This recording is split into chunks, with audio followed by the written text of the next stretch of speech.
నమస్తే అండి. ఈరోజు మనం కొబ్బరి చట్నీని ఎలా చేసుకోవాలో చూద్దాం. పచ్చి కొబ్బరిని చిన్న చిన్న ముక్కలుగా కట్ చేసుకొని పక్కన పెట్టేసుకోవాలి. స్టవ్ మీద ఒక కడాయి పెట్టుకొని కడాయిలో ఆయిల్ వేసుకొని ఆయిల్ వేడెక్కిన తర్వాత వెల్లిపాయలు, జీలకర్ర, కరివేపాకు, సన్నగా కట్ చేసి పెట్టుకున్న పచ్చిమిర్చి వేసుకొని మంచిగా ఫ్రై చేసుకోవాలి. పల్లీలు, నువ్వులు వేసుకునే వాళ్ళు పోపులనే వేసుకోండి. పచ్చిమిర్చి మంచిగా ఫ్రై అయిన తర్వాత సన్నగా కట్ చేసి పెట్టుకున్న కొబ్బరి ముక్కల్ని ఇందులోనే వేసుకొని మంచిగా ఫ్రై చేసుకోండి.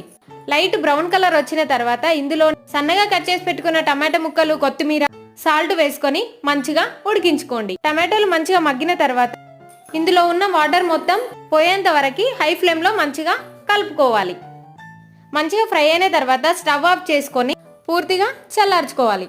పూర్తిగా చల్లారిన తర్వాత మిక్సింగ్ బౌల్లోకి తీసుకొని మిక్సీ పట్టేసుకుంటే కొబ్బరి పచ్చడి తయారైపోతుంది. మీకు కనుక నచ్చినట్లయితే ప్లీజ్ సబ్స్క్రైబ్ టు మై